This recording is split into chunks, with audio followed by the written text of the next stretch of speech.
Hello, my name is Rayan, and I will be focusing on NAPLAN and neoliberalism.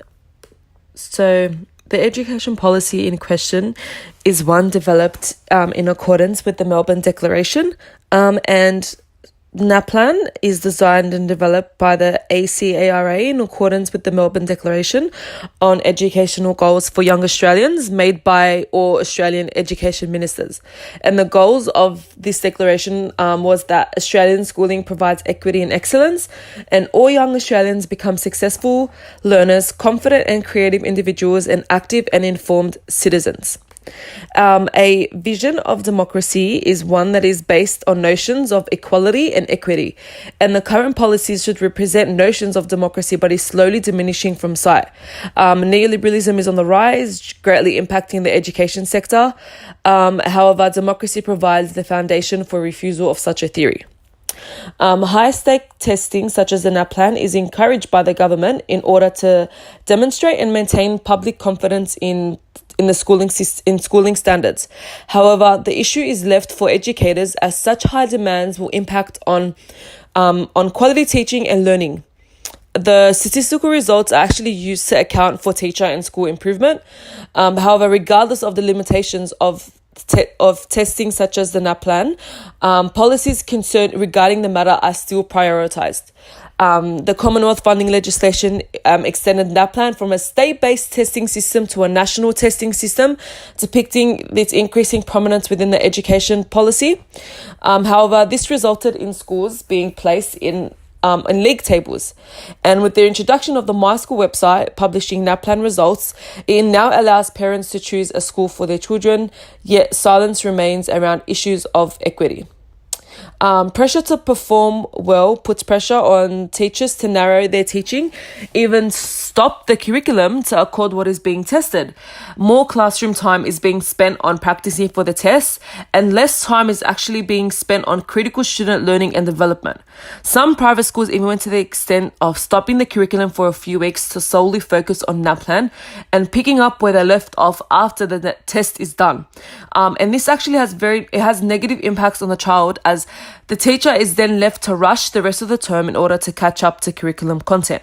The teacher then faces a dilemma of prioritizing teaching children and young people to perform in tests or pursuing other broader educational concerns such as subjects outside the core curriculum, including personal well-being and growth, physical education, and democratic skills. Principals also face pressure from their line managers to improve test results, disregarding students' other improvements and achievements. Some schools even went to the extent of informing parents to keep their children at home if they believe they will not perform well. The My School website uses NAPLAN as an achievement indicator, thus becoming a market ploy from schools. The issue of ethics arises in relation to schools, principals, and teachers trying to improve test results at all costs. As Klonowski states, governments are even allocating funding of hundreds of millions of dollars to states and territories that achieve performance targets. There are limitations placed on NAPLAN negatively impacting teacher and student performance, as NAPLAN provides a snapshot performance of the students, with results being released months after the exam was completed. Therefore, it's not reflective of the students' capabilities and performance. Instead of providing funding to such high-stake testing, funding should be diverted to development opportunities and teacher assessment abilities in order to achieve results. Wu's message to teachers is that NAPLAN results cannot reflect teacher and school performance. She emphasizes that NAPLAN results should never be published and that parents should not be encouraged to use the results to judge schools.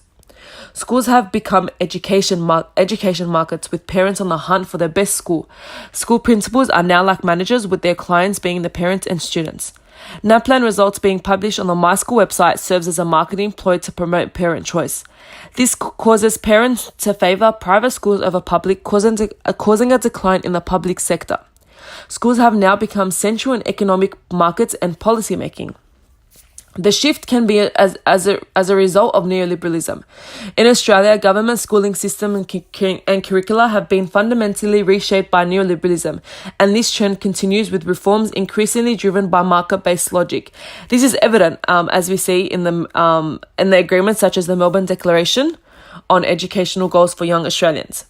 Because schooling is seen as very important from an economic point of view, therefore, if students are not achieving well, it is seen as an economic issue. The shift towards quasi-marketization has been driven by a view that public schooling is inefficient, and comparisons, as seen on the My School website, only hardens competitions between schools. The increase of funding towards private schools and the increase of enrollments in private schools is an impact of neoliberalism, which is undermining the public schooling system. So my recommendation is that if NAPLAN only focuses on literacy and numeracy, which is limiting students' capabilities in other fields. If NAPLAN was to stay in place, it should extend its focus to other fields in order to give an equal chance to every student. The students who test will have an advantage to those who do not test well. It also does not test the different learning abilities of students. Every child learns in a different way, and a written exam does not fully capture the child's capabilities. Therefore, it should be more multimodal, better reflective of the various learning methods, encouraging lateral and creative thinking. NAPLAN results on the My School website should not be posted in order for parents to choose a school based on a test result. This is treating schools as if it was a business market. The spark of competition arises questions of democracy and ethics. It is ultimately saying if a poor child wants to do well in education, then they should have chosen richer parents. Another forceful approach is parents joining forces and not sending their children to school on the days these exams are set. Such action will only be effective if parents combine as one. There should also be a NAPLAN online component that uses the advantage of the online medium to test a broader scope of knowledge within the literacy and numeracy, more accurately reflecting classroom learning styles. It is ensuring that high-performing students are adequately challenged and that low-achieving students are given the opportunity to demonstrate their knowledge, addressing issues of equity and democracy. Issues of equity need to be addressed with a high level of competition between schools that prevent equity. In the race for excellence and choice for some, the core issue of equity for others is ignored by policymakers. A step forward is fixing the solution is to remove NAPLAN results on the My School website, which provides parents the information to choose between schools, and that essentially sparks that competition. Thank you so much for listening to my presentation, and I hope you gained an insight as to the current issues that is happening in our education policies. Thank you.